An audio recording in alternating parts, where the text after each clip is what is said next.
Hi, welcome to Monday Marma Minute. I wanted to present Marma points. Marma points are ancient Ayurvedic, like acupuncture, acupressure points in Chinese medicine, but in Ayurvedic history. And these points initially were used in the art of war to harm your opponent without using a weapon. So they're very powerful places on our body. They're on the surface of our body, but they can go very deep because they're usually like some kind of junction, like bones or artery or vein or special place where two things come together. And so those two things, if they're not well placed together, or if there's some dissidence, then it can create kind of havoc throughout our system, especially our nervous system.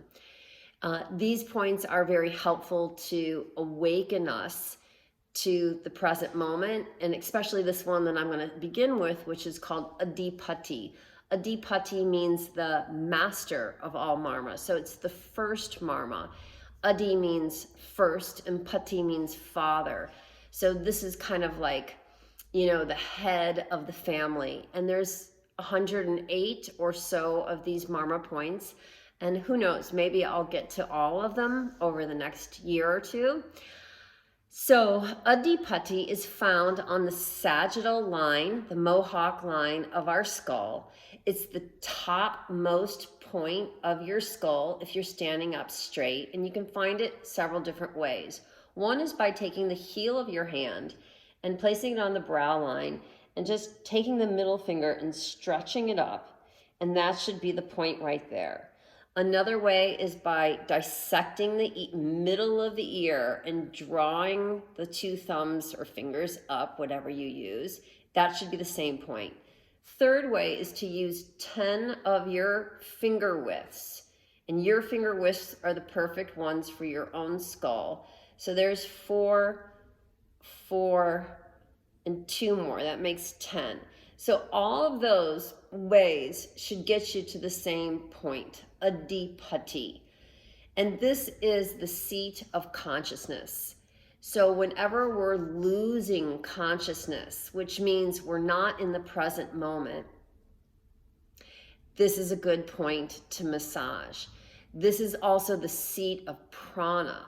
Prana is our life force, our vitality. So we're not feeling vital when we're not feeling in our stance, in our strength, then this is a good point. And this is also initially one of the most tender points. So if somebody got struck, boom, right on that point really hard, they could easily lose consciousness and you could harm them to the point of death.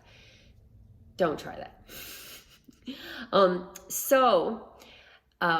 Why would we use this? Well, for those reasons, but also some really important, interesting things is that this is right in the middle cerebral artery. And this artery is often blocked or clogged when there's a stroke. So it's great preventing strokes as you start to get older. If you're doing things that you know are not beneficial for you, this can be kind of a counter helper. If you know somebody who might be having a stroke, call 911, get them to the hospital as soon as possible, but you can also press this point while you're in transit for them. And also, it is responsible right in that area for the release of cerebrospinal fluid and the control of the cerebrospinal fluid, which also carries neurotransmitters from the pituitary and the pineal and the hypothalamus. So it's a kind of an endocrine master key point. Also, any like facial disturbance, Bell's palsy, or like nosebleeds, or anything like your face, like sometimes, your face kind of has like a bad look to it, or you just feel badly and your face shows it. So it should help the appearance of your face, as well as the feelings of emotions that are making your face look happy or sad.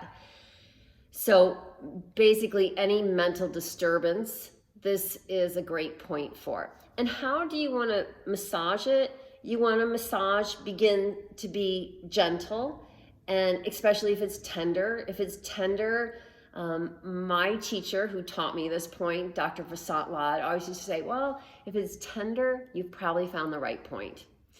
Because tenderness means that there's something going on there and you're actually doing something healing. So I like to just start gently, and then if I enjoy the experience, I'll go deeper. And sometimes you can go small circles, or you can go like as big as a quarter or a $50, and just get a nice feeling and really focus on the feeling, so that you're not, ideally it's not to be great doing something else at the same time. And then breathing into it, like really feeling the touch of your own hand affect your skull, your scalp, and deeper and deeper and deeper. And then, when you've had enough time, you want to release very gently. So that point where your finger leaves your head, and there's this energy between your finger and your skull, and you kind of want to hold on and feel that awareness. So anyways, I hope you get a chance to try this with me or later, or it's great if you can do it daily, especially if you do have headaches, migraines, micro neuroses in your face, in your mind, which probably most of us are having some sadness and depression over the current events. So let's all heal together. Let's do it daily, and let's love life and make the best of it.